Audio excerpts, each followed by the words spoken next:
서사갈래란 무엇일까? 사람들은 이야기를 좋아하지. 설화, 전설, 민담, 소설 같은 서사갈래는 여러 문학갈래 중 가장 사랑받는 문학갈래일 거야.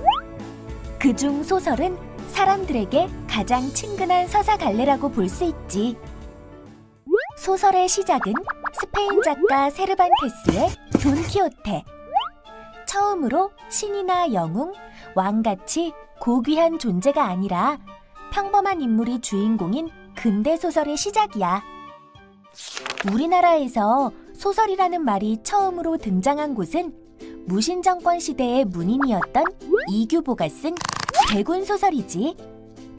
소설의 대표적인 특성은 허구성과 서사성이야. 허구, 즉 사실에 없는 일을 사실처럼 꾸며 썼다는 얘기지.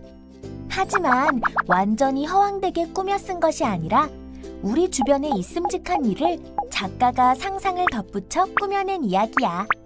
물론 소설의 세부적인 갈래에 따라 판타지나 SF처럼 현실 세계에서 일어나지 않은 이야기를 다룬 소설도 있지만 그 안에서 펼쳐지는 인간관계, 갈등의 요소는 여전히 우리가 겪고 있는 것들과 비슷해. 소설은 기본적으로 인물, 사건, 배경으로 구성된다는 것은 잘 알고 있지? 소설이 이 세 가지 조건을 갖추고 시간 순서에 따라 이야기가 전개되는 것을 서사성이라고 해. 하지만 이야기의 시간적 흐름이 항상 과거, 현재, 미래에 순차적으로 진행되는 것은 아니야. 작가의 의도에 따라 시간의 흐름이 적절히 조정되고 재배치되기도 해. 그렇다면 과연 시험에 나오는 소설 어떻게 읽으면 좋을까? 소설을 읽을 땐 사건이 어떻게 전개되는지, 소설 속 인물들 간의 관계는 어떠한지, 인물들의 갈등 양상이나 소설의 소재와 배경을 염두하며 읽고 소설의 서술 방식이나 서술 시점 등을 알아보며 읽는 것이 좋아. 물론 공부를 위해 모든 소설을 이렇게 읽을 필요는 없지. 편한 마음으로 즐기며 감상하는 게 우선 아니겠어?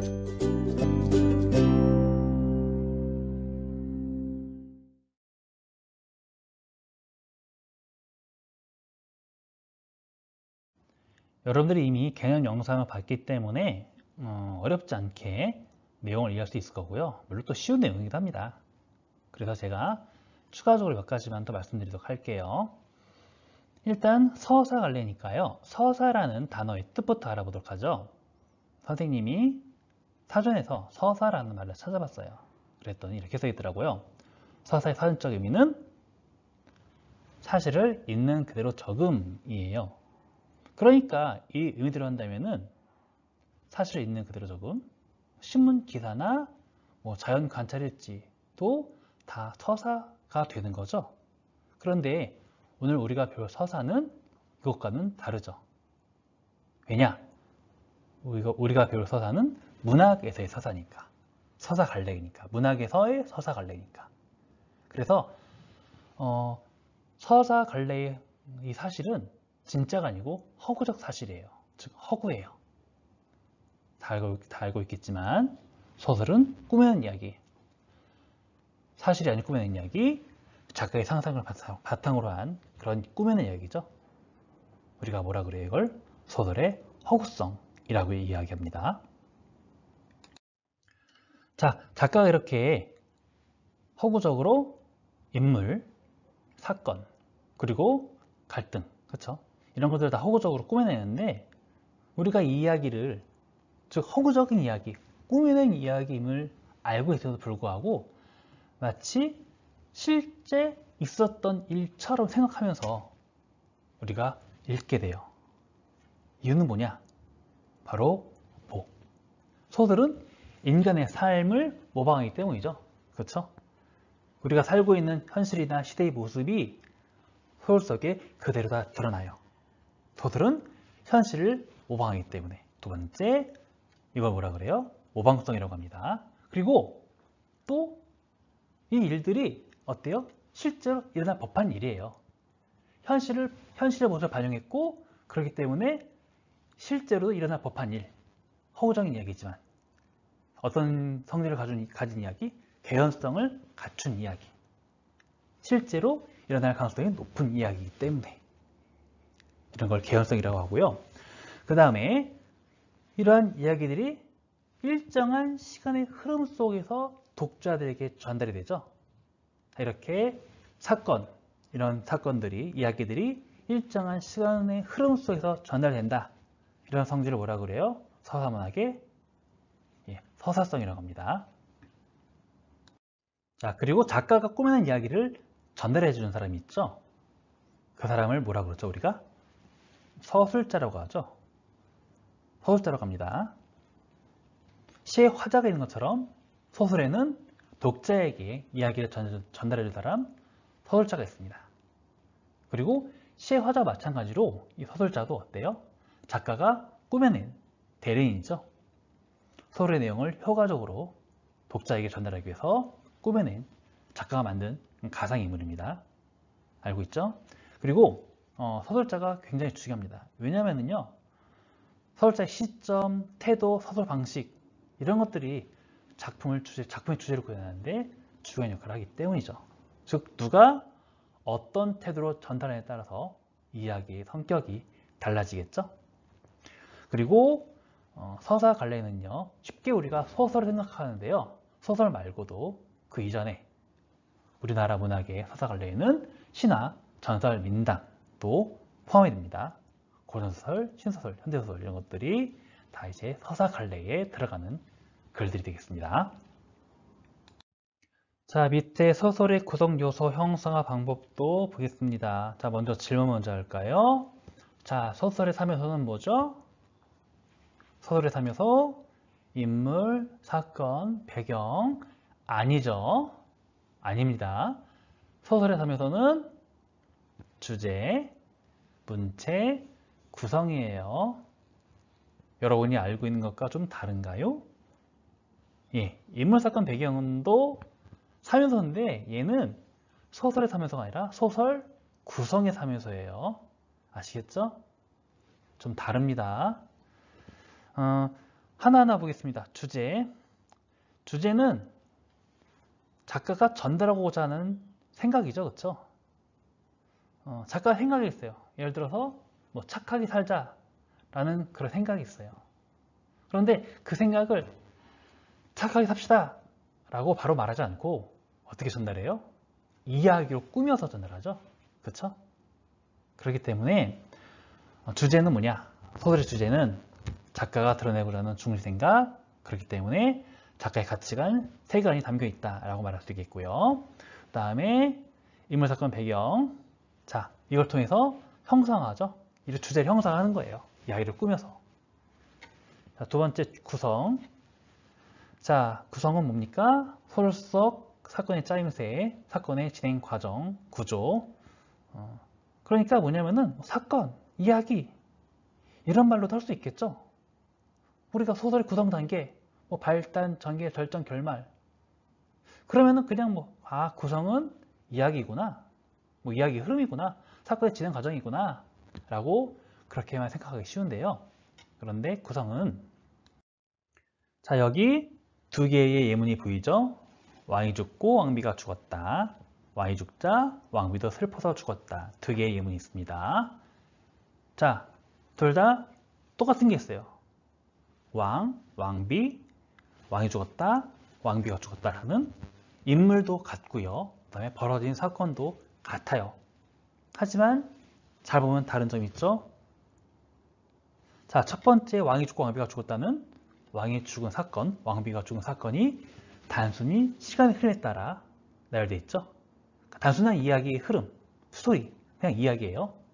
그런데 두 번째 의미에는 슬퍼서 죽었다. 즉 왕이 죽은 사건과 왕비가 죽은 사건, 이 두 사건의 어떤 관계, 즉 인과관계가 보이고 있죠. 즉 단순히 시간의 흐름만 나타나는 건 아니고요. 단순한 사건의 나열이 아니고 두 사건이 어떤 관계가 있는지 드러나요. 이게 구성이에요. 단순한 스토리, 단순한 이야기와 구성, 플롯이 어떻게 다른지 알 수 있겠죠.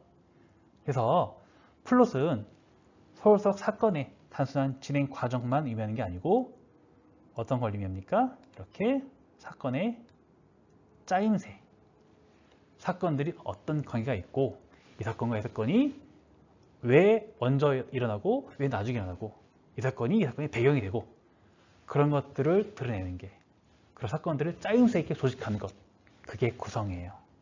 어떻게 다른지 알겠죠? 우리가 따로 구성이란 말 쓴 이유 알게 됐을 것 같아요. 자, 다시 교과서를 볼게요. 이렇게 인물, 사건, 배경을 통해서 이야기, 즉 소설을 구성합니다. 그리고 그 사건들을 어떻게 자신만의 문체로 표현하죠. 문체. 자, 문체가 뭐예요? 자, 문체가 영어로 뭘까요? 구성은 플롯, 문체는 영어로 스타일이에요. 아, 이제 딱 어떤 의미인지 다가오죠. 즉, 문학에서의, 즉 서사 문학에서의 문체란 스타일이란 뭐냐? 어떻게 드러나요? 단어 선택, 문장 길이, 비유나 표현 등 다양하죠. 이런 것들을 통해서 이제 어떤 특성이 있어요. 작가마다 어떤 특성, 개성이 다 달라요. 이런 거 뭐라 그래요? 문체라 그래요. 어렵지 않죠? 스타일이라면 보니까 그 개념이 아주 쉽게 다가올 겁니다. 우리가 뭐 문체 어떤 게 있습니까? 뭐 만연체, 간이열체, 화려체, 뭐 유체, 뭐 강건체 등등 있죠. 바로 그런 말들이 어떤 문체의 특성을 드러내는 말들이 되겠고요. 그리고 이 이야기들이 허구예요. 그런데 우리에게 깊은 공감을 불러일으키고 또 감동을 줍니다. 이유는 뭘까요? 그 이유는 우리에게 뭔가 깨달음을 주기 때문에, 즉 진실성이 있기 때문이죠. 허구적 이야기지만 인생의 진실과 참모습을 추구하며 우리에게 삶이란 이런 것이구나 그런 깨달음을 주기 때문에 우리에게 깊은 공감을 주는 거 아닐까요? 자, 이런 걸 뭐라 그래요? 서사문학의 진실성이라고 합니다. 여러분들 고민이 많은 학생들도 있을 거예요. 선생님, 이런 개념들 많이 공부했어요. 그런데 막상 소설을 감상하려면 쉽지 않아요. 자, 이런 학생들 꽤 있습니다. 자, 그런 학생들을 위해서 제가 간단하게 기본적인 것들을 말씀드릴게요.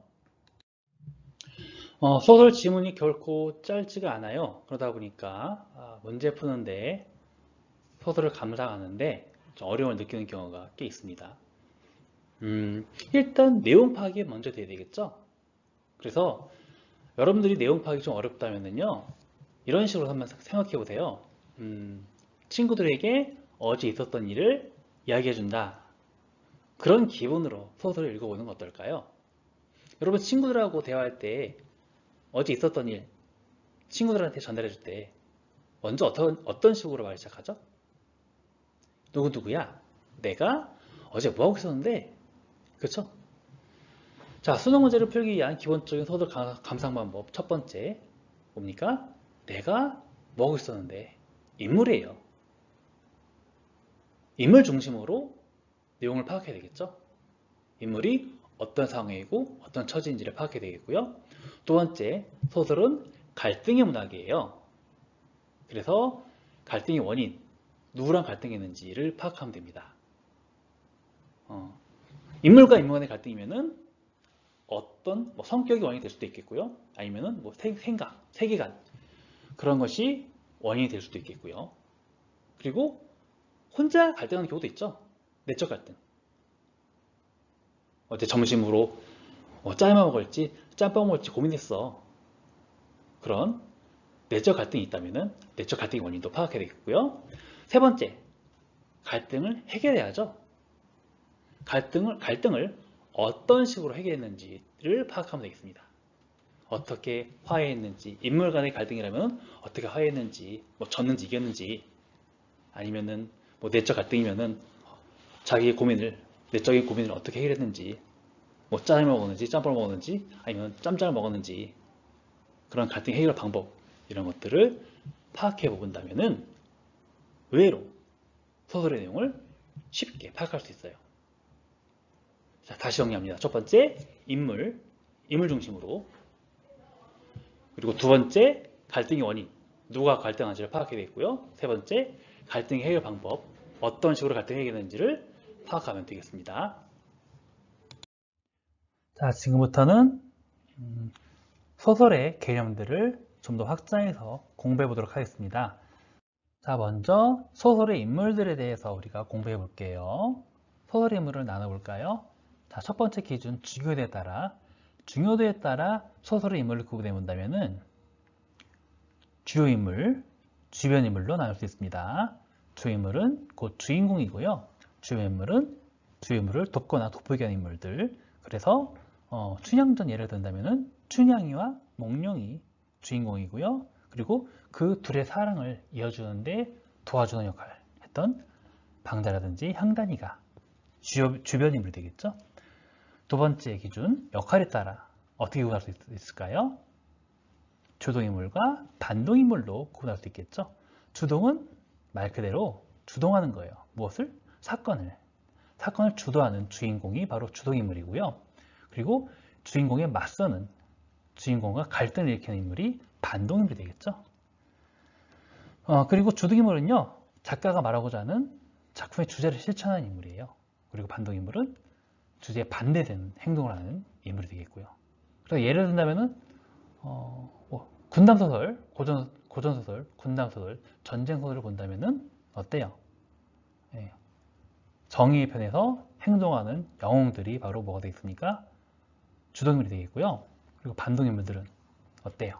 주인공을 방해하고 반역을 깨한다거나 이렇게 주인공에 맞서는 인물들, 갈등을 일으키는 인물들이 바로 반동인물이 되겠죠.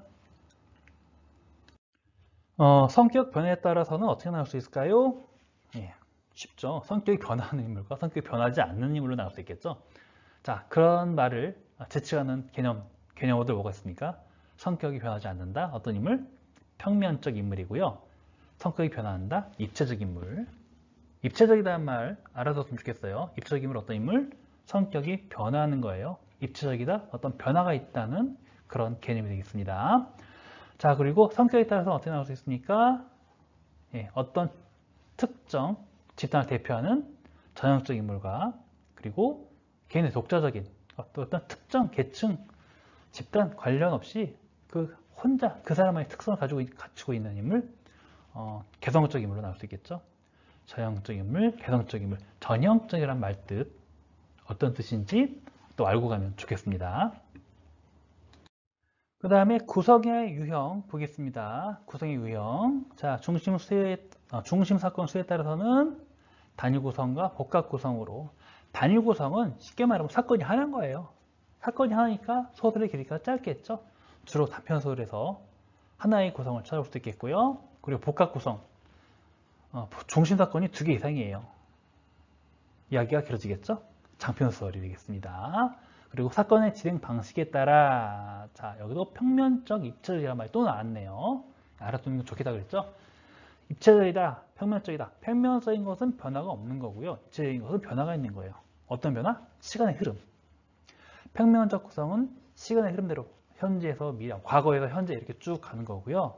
그 다음에 입체적 구성은 중간에 현재에서 과거로 돌아간다거나 이런 식으로 시간의 흐름을 바꿔서 구성하는 경우 입체적 구성이라고 합니다. 자, 이야기의 구성 형태에 따라 구성의 유형을 나눠보겠습니다. 자, 3가지 나와있죠? 액자식 구성, 피카레스크식 구성, 옴니버스식 구성 3가지가 나와있네요. 그런데 이 3가지 개념은 사실 여러분들이 수능 문제를 풀 때는 좀 만나기 어려운 개념이기도 해요. 왜냐면은 사실 액자식 구성인지 피카레스크식 구성인지 옴니버스식 구성인지 아닌지는 작품 전체를 봐야 파악할 수 있거든요. 그런데 수능 문제에서는 주로 짧은 장면, 여러분이 보기엔 긴 지문이지만 한 장면 나오잖아요. 한두 장면 나온단 말이에요. 그렇기 때문에 이 개념 자체를 수능 문제에서 물어보는 경우는 많지 않아요. 하지만 그래도 여러분들이 알고 있었으면 좋겠어요. 왜냐?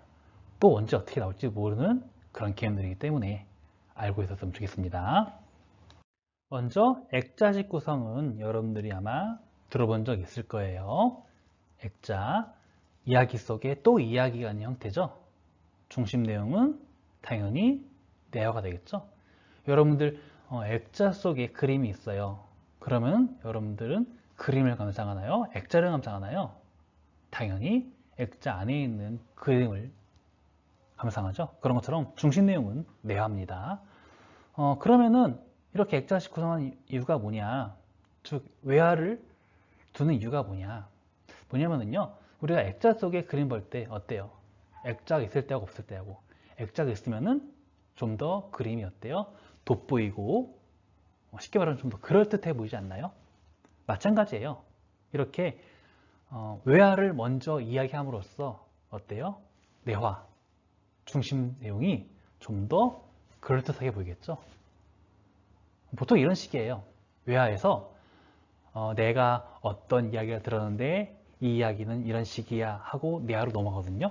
그럼 어때요? 이 내화가 좀 더 믿을 수 있는 이야기로 전달되겠죠?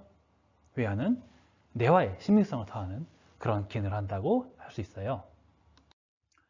자, 이번에는 피카레스식 구성과 옴니버스식 구성을 공부해 볼게요. 자, 피카레스식 구성은 어떤 구성이냐? 연작 소설의 경우를 생각해 보면 쉬울 것 같아요. 연작, 이어지는 거죠. 무슨 얘기냐? 하나하나의 이야기가 각각의 이야기, 별도의 이야기이긴 해요. 그런데 나왔던 인물이 또 나오죠. 즉 동일한 인물들이 여러 가지 이야기를 펼쳐나가는 그런 이야기예요. 이런 구성을 피카레스식 구성이라고 하고요. 옴니버스식 구성은 좀 달라요. 어떻게 다릅니까? 각각 이야기, 즉 독립된 이야기예요. 그런데 여기 나온 인물들이 다 달라요.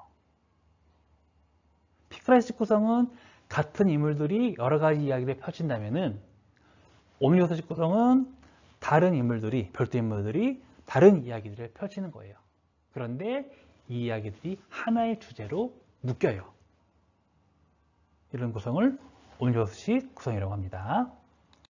자, 난장이가 쏘아올린 작은 공, 예를 들어서 설명해 드릴게요. 여러분 이 소설 읽어봤나요? 자, 여러분들이 이 책을 사서 혹은 빌려서 차례를 봤을 거예요. 그리고 차례를 보니까 이렇게 네 번째에 난쟁이가 쏘아올린 작은 공이라는 소설이 있는 걸 봤을 거예요. 그래서 아마 이것만 읽은 학생도 많을 것 같아요. 그런데 이미 다른 작품을 읽어본 사람은 알겠지만 육규에서나 궤도의 여전이나 뒤에 이어지는 내용들이 난쟁이가 쏘아올린 작은 공과 이어지는 내용이에요. 무슨 얘기냐? 각각의 독립된 이야기이기도 하는데 이야기가 또 이어져요. 나왔던 인물들이 또 나오면서 이야기가 쭉 이어집니다. 그래요. 이런 구성을 뭐라 그래요? 바로 피카레스크식 구성이라고 그래요. 그래서 책 표지에 써있죠. 조세희 소설집이라고. 소설집이에요. 각각이 독립된 이야기에서도 쭉 이어지고 있기 때문에 같은 인물들로. 그리고 옴니버스식 구성은 소설 말고 영화로 이해하는 게 좀 더 빠를 것 같아요. 러브 액츄얼리라는 영화 본 적 있나요? 그리고 내 생애 가장 아름다운 일주일이라는 영화 본 적 있나요? 포스터를 보면 알겠지만 여러 배우들이 각각의 이야기를 하고 있어요. 각각의 이야기를 만들어내고 있어요. 그쵸? 그리고 이 이야기들이 다른 인물들이 각각의 이야기를 만들어내고 있는데 이렇게 제목과 관련지어서 하나의 큰 주제로 이야기가 엮여지고 있죠. 이런 거를 옴니버스식 구성이라고 그래요. 자, 이제는 인물 구성 배웠고 배경에 대해서 같이 공부해 보겠습니다. 우리가 배경 하면은요, 시간적 배경, 공간적 배경을 생각하는데요. 그런데 이러한 시간적 배경과 공간적 배경만 배경이 아니에요. 여러분 화면 보면 알겠지만 시간과 공간 이런 걸 자연적 배경이라고 하고요. 그리고 그 뒤에 나오는 말들, 사회적 배경, 심리적 배경, 상황적 배경. 작품을 이해하기 위해서는 이렇게 시간적인, 공간적인 배경 말고도 사회 현실, 인물의 심리적 상황이나 인간이 놓여 있는 현재의 상황, 이런 것들을 다 고려해야 되겠죠? 자, 우리는 지금부터 공포영화를 찍을 겁니다. 우리 한번 공포영화 같이 찍어보겠습니다. 자, 여러분이 공포영화의 감독을 하면은 시간을, 장소를 어떻게 택하겠습니까?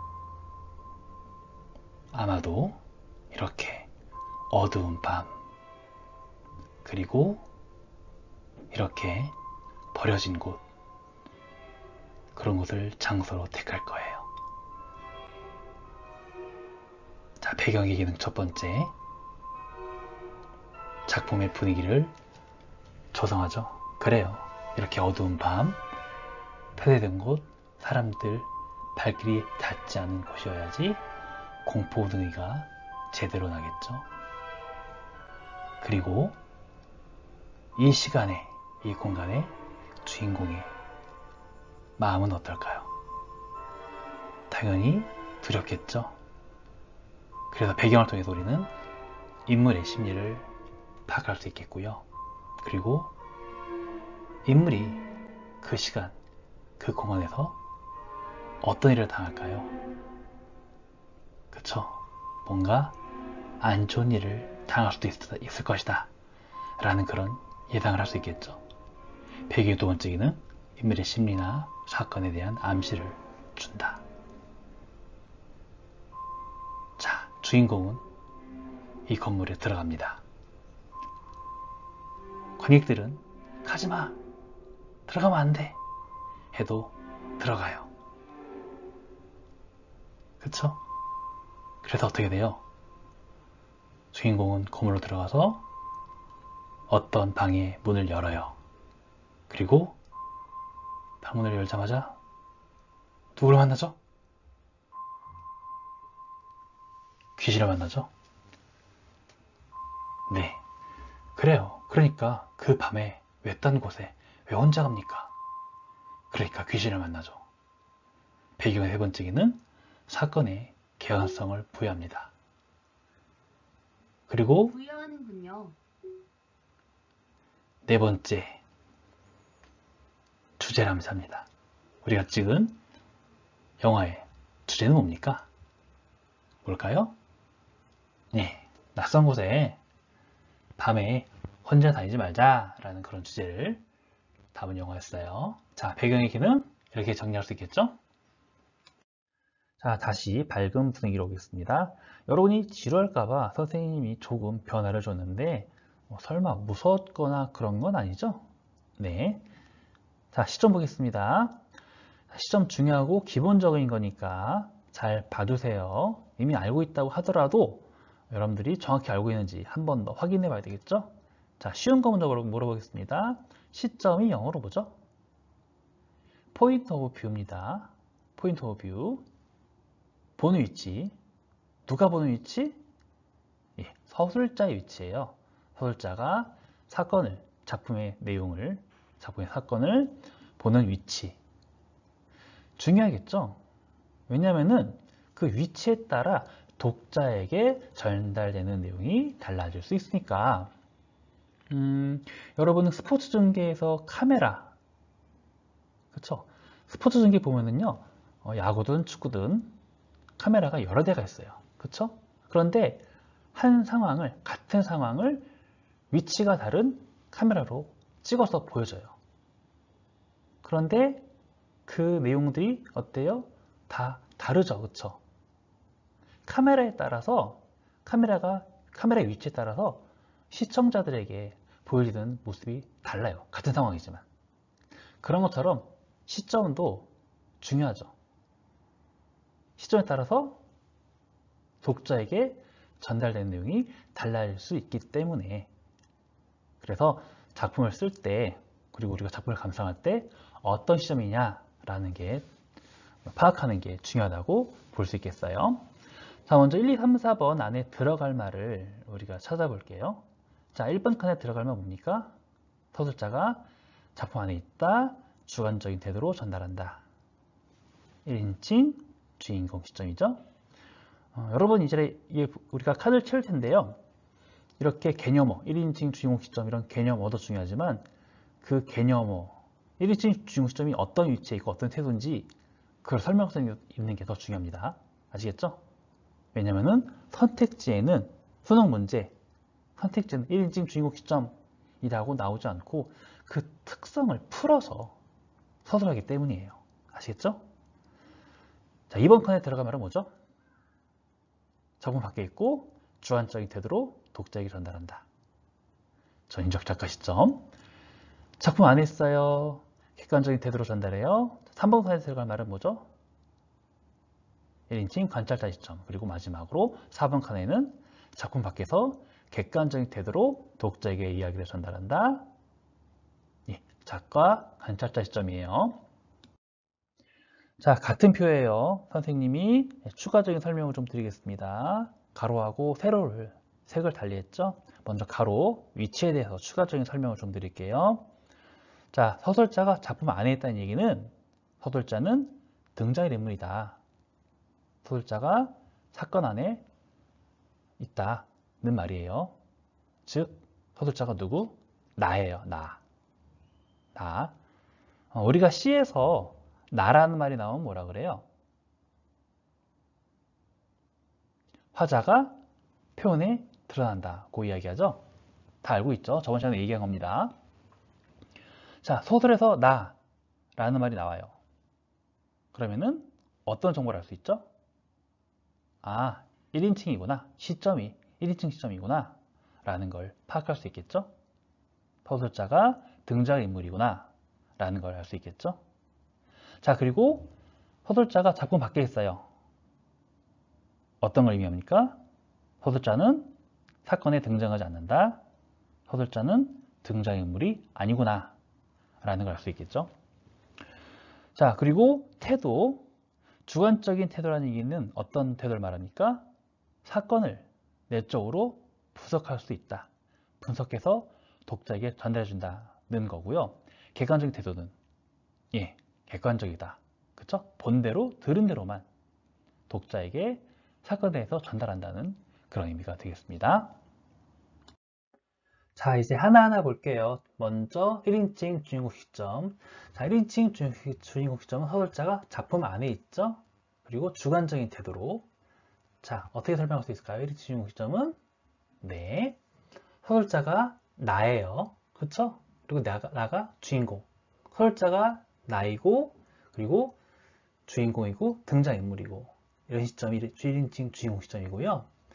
그렇기 때문에 주인공의 내면이 가장 잘 드러나는 시점이에요. 그러니까 주인공이 자기 속마음을 자기 목소리로 내는 거예요. 그러니까 어때요? 그쵸? 독자에게 친근감을 줄 수 있겠죠? 그리고 가장 신뢰감이 높은 시점. 왜냐하면 내가 속마음을 내 목소리로 하는 거니까.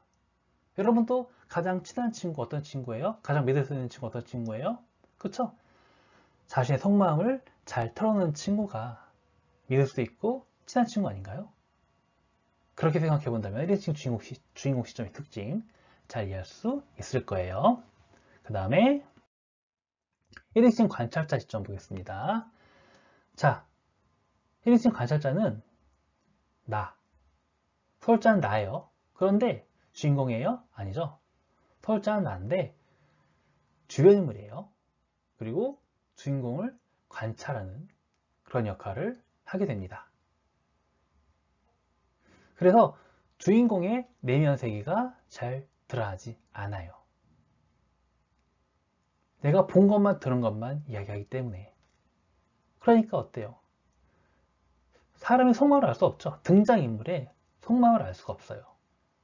그렇기 때문에 독자들은 추측을 해야 되고요. 그리고 추측한 게 맞는지 안 맞는지 긴장감이 높게 작품을 감상할 수 있겠죠? 자, 다음에 전적 작가 시점입니다. 자, 서술자는 작품 밖에 있어요. 그러니까 서술자는 등장인물이 아니죠. 그리고 전지라는 말 모든 걸 다 아는 거예요. 그래서 신적인 위치에서 작품을 독자에게 전달해 줍니다. 신은 다 알고 있죠. 모든 걸 다 알고 있습니다.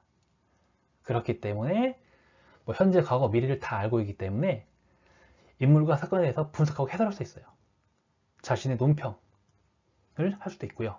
그리고 그렇기 때문에 작가의 인생관, 작품의 주제를 제시하기 좋은 시점이 바로 전인적 작가 시점이죠. 다음에 자, 작가 관찰자를 좀 보겠습니다. 서술자가 작품 바깥에 있죠. 등장인물은 아니에요. 서술자가 등장인물이 아니고 밖에서 객관적인 태도로 전달해줘요. 그러니까 작품 외부에 있지만 전인적 작가 시점과 달리 인물의 내면을 알지 못하기 때문에 어때요? 해설이나 평가도 할 수 없어요. 그렇기 때문에 극적 효과가 큰 시점이다. 극적 효과가 크다는 얘기가 무슨 얘기냐? 영화나 드라마 보면은요, 서술자가 없죠. 서술자 없이 오로지 등장인물의 행동과 말로만 시청자들이, 관객들이 이야기를 파악하게 돼요. 그쵸? 그런 걸 극적인 거라 그러는 거예요. 즉, 설명이 없다, 해설이 없다. 그런 의미에서 작가 관찰자 시점이 극적이다 라고 말하는 겁니다. 자, 시점하고 나면은 자연스럽게 성격 제시 방법과 연계가 됩니다. 자, 성격 제시 방법 크게 두 가지 있는 거 알고 있죠? 직접 제시와 간접 제시. 자, 직접 제시는 말 그대로 어떻게? 서술자가 인물의 성격에 대해서 착하다 라고 분석적으로, 요약적으로 설명해주는 방법이에요. 말해주는 방법이에요. 자, 그러니까 어떤 장점이 있습니까? 성격이나 심리를, 인물의 성격에 대한 심리를 독자에게 뭐 없이, 오해 없이 전달할 수 있겠죠? 독자는 받아들이면 돼요, 그냥. 서술자가 착하다라고 설명하면은, 아, 착한 애구나 라고 정보를 그냥 받아들이면 돼요. 그렇기 때문에 어때요? 서술의 속도가 느리겠어요? 빠르겠어요? 빠르겠죠? 그런데 이런 장점이 또 단점이 되게 합니다. 왜냐하면은 착하다 라고 끝나는 거예요. 어떻게 착한 거지? 모르죠? 착한 말이 어떤 건지, 어떤 착한 말을 했는지, 어떤 착한 행동을 했는지 알 수가 없어요. 즉, 어떤 설명? 추상적인 설명으로 끝날 수가 있겠죠. 그리고 이미 착하다라고 말해줬기 때문에 독자는 수동적으로 받아들인다. 즉, 독자의 상상력이 제한되는 단점이 있습니다. 자, 이렇게 설명 듣다 보니까 직접 제시는 어떤 시점과 관련이 있을 것 같아요? 자, 요약해주고 분석해서 말해주려면은 모든 걸 다 알고 있어야 되겠죠? 그쵸? 모든 걸 다 알아야지 제대로 분석하고 요약할 거 아니에요? 그래야 설명할 수 있겠죠? 바로 주로. 그래서 전인적 작가 시점에서 직접 제시 정보를 많이 쓰고요. 자, 그리고 오른쪽으로 넘어서 간접 제시 보겠습니다. 간접 제시. 극적, 묘사적, 보여주기. 그러니까 착하다라는 말을 하지 않고요. 그 인물의 착한 행동, 착한 말들, 그런 것들을 독자에게 있는 그대로 보여주는 거예요. 그러니까 어때요? 어떻게? 생생하고 착한 말, 착한 행동을 다 보여주는 거니까 생생하고 구체적으로 드러낼 수 있겠죠? 그렇죠? 이게 장점이 되겠고요. 또 단점을 보겠어요? 단점. 그쵸? 착하다라는 말을 안 해주기 때문에 인물의 성격이나 심리 전달이 제대로 안 될 수도 있어요. 불명확하게 전달될 단점도 있습니다. 그리고 어때요? 착하다 한마디로 끝나면 되는데 그 장면, 인물의 말을 다 보여줘야 돼요. 소설의 속도가 상대적으로 느리겠죠? 자, 이렇게 제가 설명하는 거 들어보니까 간접 제시는 주로 어떤 시점에서 쓸 것 같아요? 극적, 묘사적, 보여주기. 그쵸? 주로 관찰자 시점에서 1인칭 관찰자 아니면은 작가 관찰자 시점, 3인칭 관찰자 시점에서 주로 이제 이러한 간접 제시 정보를 쓰게 됩니다. 제가 주로라고 했죠? 주로. 무슨 얘기냐? 전적 작가 시점이니까 직접 제시만 한다. 관찰자 시점이니까 관찰 제시만 한다. 는 건 아니에요.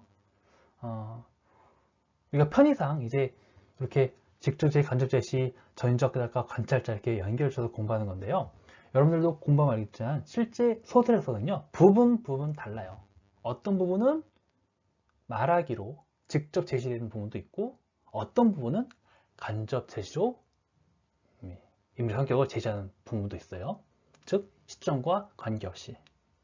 그렇기 때문에 주로 이렇다라는 정도를 알아둬야지 직접 제시는 100% 작가, 전적 작가 시점, 간접 제시는 100% 관찰자 시점 이렇게 하면 안 됩니다. 아시겠죠?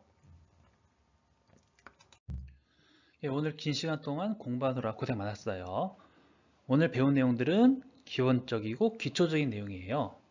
그렇다고 여러분들 무시하면 안 되겠죠? 꼭 필요한 내용이니까. 그리고 오늘 배운 여러 가지 개념들 있잖아요. 그 개념어도 중요하지만 여러분들이 그 개념어를 설명할 수 있는 능력이 있어야 됩니다. 왜냐면은 실제 수능형 문제에서는 그 개념어를 물어보는 경우도 있지만 그것보다도 개념어를 풀어서 문제의 선택지로 1번부터 5번까지 선택지를 구성할 때 그 개념어에 대한 설명을 문장으로 풀어서 선택지를 구성하니까 여러분들이 개념과 그 개념어에 대한 설명을 할 수 있는 그 능력도 함께 갖춰야 됩니다. 아시겠죠?